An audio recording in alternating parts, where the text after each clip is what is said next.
I've meditated for many years, and at some point I realized I couldn't feel anything. Not peace, not bliss, not the stuff that they promise you on the retreat brochure, just dull, like someone had turned the color off. And I thought meditation did that to me, but here's what was actually happening. Here's what people say. I used to be creative. I used to feel things. Then I started meditating and everything just went kind of flat. There's a person on Reddit who said they made art every single day for 12 years and then they started meditating and several years later, no art. The creative spark just vanished. Writers often say they're less creative on days they meditate. Musicians say music sounds dead. People describe feeling like they're watching life through a window. And that makes no sense. Meditation is supposed to make you more alive, more present, more connected.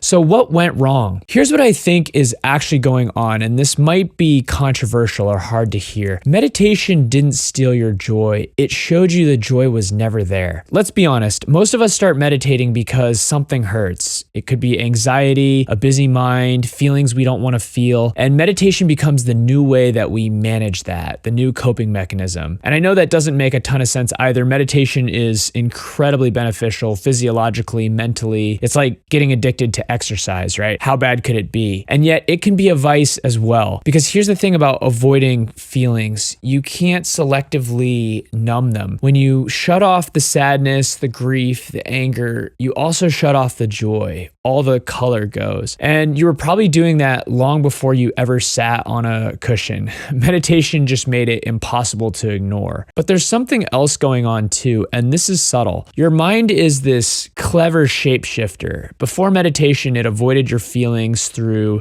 distracting you, rationalizing away your feelings, staying busy, overthinking. Then you started meditating and your mind felt out of control for a second, but then it finds a new hiding spot, the observer. You learn to watch your thoughts, to be awareness, and your mind goes, perfect. I can get on board with this. I'll just watch everything from a safe distance. I'll narrate life instead of living it. And that's where the dullness deepens, because now you're not just avoiding your feelings, you're doing it with like a spiritual label on it, with an air of greatness. You're calling it awareness, you're calling it presence, but it's not actually presence. At least what the mind is doing is not presence, it's surveillance. You're watching your life like it's happening to someone else. Imagine a kid tasting ice cream for the first time. There's no gap between the kid and the experience. They merge together. There's no narrator in the kid's mind saying, I notice I'm enjoying this. There's just the taste, just the moment. See, that's what we've lost. That's what we're trying to get back. Now, I want to tell you my version of this because it wasn't pretty. I grew up very stoic. I played chess my whole childhood competitively. I wasn't given much of a blueprint for how to feel my feelings, so I bottled them up. That was my system, and it worked until it didn't. I found meditation at 21, and then at 22, I had a near-death experience in Laos, and that cracked something open. The dam broke. I couldn't suppress things like I used to. But even after that, there was 5 or 6, 7 years of just dullness, even in meditation and self-help work. Like I could sit and meditate and get somewhat calm, but I still felt dead inside, lifeless. My life force was trapped. The feelings wanted to move, they wanted to express, but I kept pushing. I kept sitting with it. I kept hoping that if I meditated hard enough, it would work itself out. And it did eventually break, but it was only when I gave up, essentially. I didn't like give up on life, but I gave up on forcing it. I got so frustrated that I just stopped trying. And in that moment of surrender, this incredible expansion happened. The nut cracked. My heart broke open. And ironically, it was the easing off and giving up that was the breakthrough, not the grinding itself. So how do you actually get the joy back? Well, here's what I've found.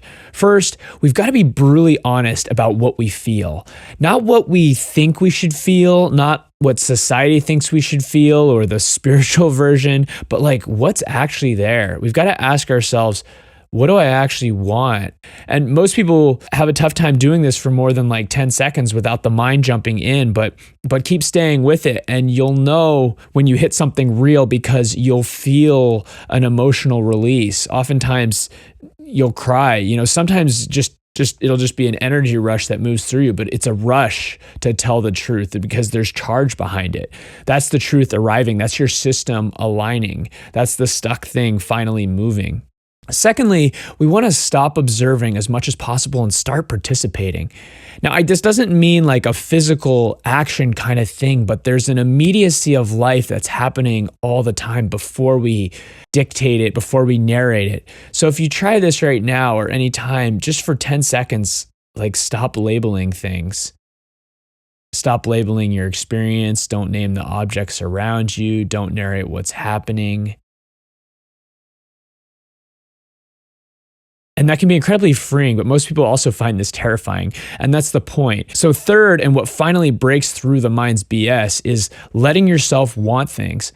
A lot of the spiritual path involves renouncing things, removing yourself from desires, renouncing worldly possessions. And there's a wisdom to that, but that's honestly kind of beginner stuff, and it just goes way too far. One of my Zen teachers said something that I thought was really pertinent, which is, it's important to want. You need to want, and you even need to get what you want before you can realize freedom. You need to let yourself want things because that's coming from the heart, whether it's material things, irrational things. Your heart wants to open and express itself, and it does so irrationally. The mind has to take a back seat in this process for that to happen, and we can help it do so by redirecting our attention to the heart. Fourth, we got to be fully human. Joy only happens when your heart is open, and your heart is only fully open when you allow yourself to be fully human. It opens one kind of way when you sit alone in a cave in the Himalayas.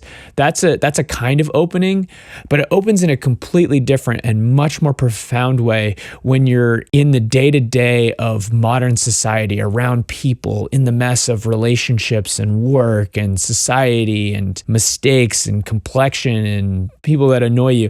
When your heart can be open to all the sensations and complications in regular life, that's when you'll begin to experience big joy. You find your joy in participation, not in observation. Now, I want to be honest with you about something because I've made this maybe sound pretty one-dimensional and like I have the answers, and it's totally not like that. This is a very complicated topic. First, if meditation is making you feel dull, try taking a break. Not forever, but maybe like 6 months and see what happens. Oftentimes that's enough to bring the color back and show you all the growth that's actually happened while you were meditating.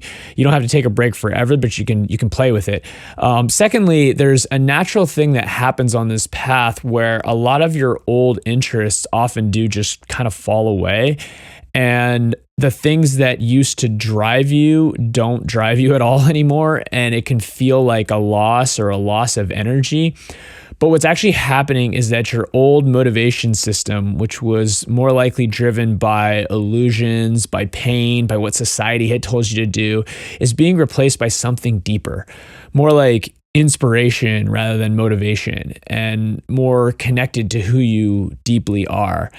I went through this and it was a very long period. Eventually I found it like tenfold what it was before this whole process, just operating from a completely different place, not from pain, but from source, from authenticity, from who I truly was.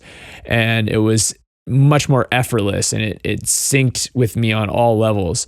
But it may take a while to get there, and there may be a long period of feeling like you're not interested in a lot of things or don't know what you're interested in.